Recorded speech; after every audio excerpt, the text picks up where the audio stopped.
Our final stop in Indonesia felt like little more than a hop, skip and a jump away.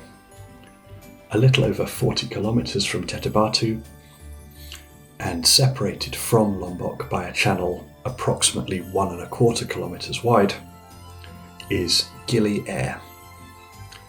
Despite the misnomer, as Gili simply means small island in Sasak, Gili Air, Gili Mino and Gili Trawangan are collectively known as the Gili Islands. Trawangan, or as it's more commonly known, Gili T, has been heavily developed for tourism, but both Gili Mino and Gili Air are smaller and quieter, making them absolutely ideal for observing the abundant marine wildlife that can be found amongst the corals and seagrasses surrounding all three islands. There were so many different species to observe around the islands that it's difficult to know which ones to talk about. And if we included footage of all of them, this episode would be many hours long. Instead, we'll look at some of the highlights and briefly talk about some of the behaviours that we as European visitors found quite unusual. And the first of these behaviours, without a shadow of a doubt, was that displayed by these juvenile eel catfish.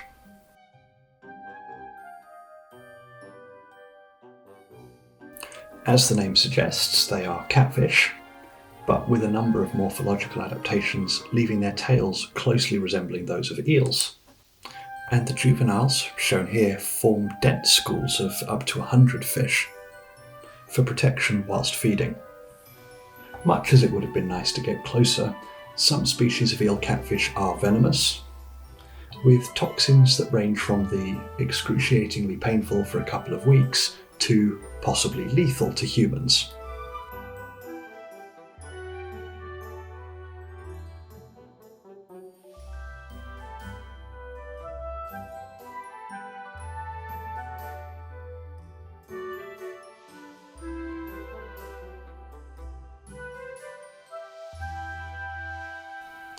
Our next species should be immediately recognisable to anyone familiar with Disney films of yesteryear. This is, by the way, your friendly reminder that Finding Nemo was first released in 2003. There are approximately 30 species of clownfish, or as they're more accurately named, anemone fish. These fish do indeed live in sea anemones, with which they have a symbiotic, mutualistic relationship, with each providing many benefits to the other. Exactly how the anemone fish have become immune to the toxins of their host anemones is still unclear, but as each species of anemone fish is normally only found with a single species of anemone, it seems probable that both the fish and the anemone co-evolved to support one another, rather than one evolving to take advantage exclusively of the traits of the other. One of the more striking species to be found in the waters around Gili Air are the triggerfish. While the largest triggerfish species can reach up to 1 metre in length, the black-belly triggerfish that we observed top out at a much more civilised 20 to 25 centimetres. But they do still share many of the unusual morphologies of the family, including their unusual body plan, which is predominantly focused on a small but strong-jawed mouth, also equipped with teeth specifically adapted for crushing shells.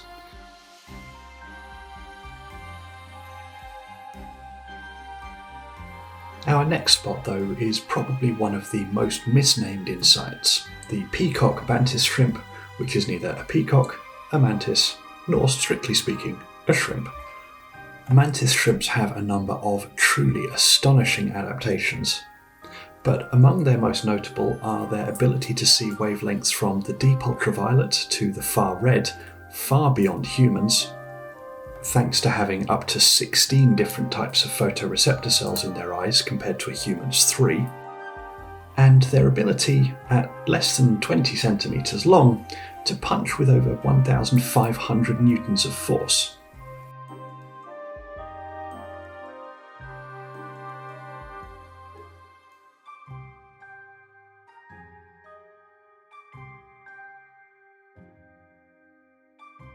Another species with astonishing adaptations is the cleaner wrasse.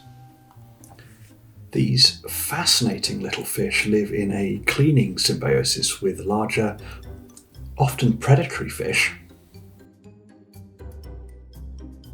and a single wrasse works for around 4 hours a day, and in that time can inspect and clean up to 2,000 client fish, which gather at the wrasse cleaning stations for this express purpose. A large number of studies have been conducted on these curious little fish, and when cleaner wrasse were experimentally removed from a reef in Australia, the total number of fish species on the reef halved, and the total number fell by 3/4. And in 2019, a study concluded that cleaner wrasse passed the mirror test, the first fish species to do so. Although it should be noted that these results are still disputed.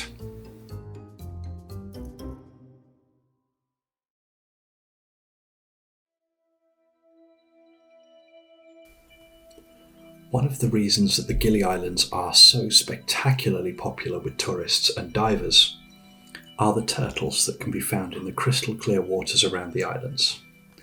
Technically more common of the two species, although still listed as endangered on the IUCN Red List, are the green sea turtles, which are also commonly known as just green turtles, despite having no particular green external coloration, apart from the algae. The common name is actually a reference to the fat found beneath the carapace of these turtles, which is indeed green. Like other sea turtles, green sea turtles migrate long distances between their feeding grounds, such as can be found around the Gili Islands, and their breeding, or more accurately, hatching grounds. Green sea turtles tend to return to the hatching ground from which they themselves first hatched, and even today, with the population as diminished as it is, the nightly emergence of hundreds or sometimes even thousands of green sea turtle females to lay their eggs leads to the islands on which these beaches sit being referred to as Turtle Islands, and there are at least a dozen islands named Turtle Island to be found around the world.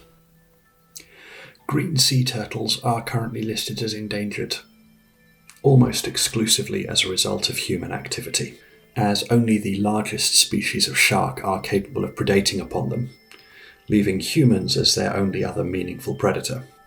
Although they are now protected on both the global scale, through their recognition on the IUCN Red List, and by numerous local governments recognising their importance as a keystone species, regrettably, they are still occasionally found poached for both their meat and their shells, which are still used for decorative purposes.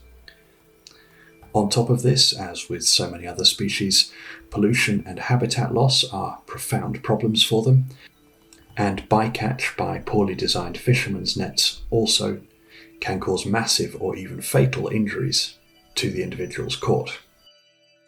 Climate change also poses a threat to green sea turtles. The most immediately obvious effect that climate change is having on the green sea turtles population is that their nesting beaches are becoming more and more unstable, with higher wave incidences, causing the nests to be frequently flooded out, causing the total loss of their hatchlings. But the second major threat is still poorly understood.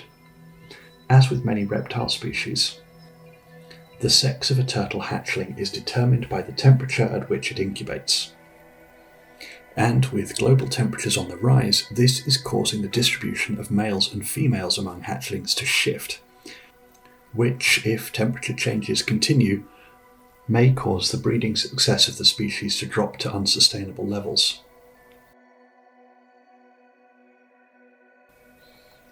The second species of turtle found around the Gili Islands is the Hawksbill turtle, which is closely related to the green sea turtle, and considering that they are critically endangered, are a rare sight around these islands even now. As the name implies, the hawksbill turtle has an elongated, tapered head which ends in a beak-like mouth, and unlike the green sea turtle, which is herbivorous, hawksbill turtles are omnivorous, with sea sponges comprising up to 95% of the turtle diets. Interestingly, Their occasional consumption of cnidaria, jellyfish and sea anemones and similar species, can lead to their flesh becoming toxic for other species to consume. Their diet may also be responsible for their biofluorescence. In fact, hawksbill turtles are the first recorded reptile with this characteristic, and the markings on their shells under blacklight are reported to be particularly striking. Among all the species we observed in the waters around Gili Air, it is without a shadow of a doubt the sea turtles that left the most lasting impression. And we do hope that if we're able to return to the island, they are still there for us to see again.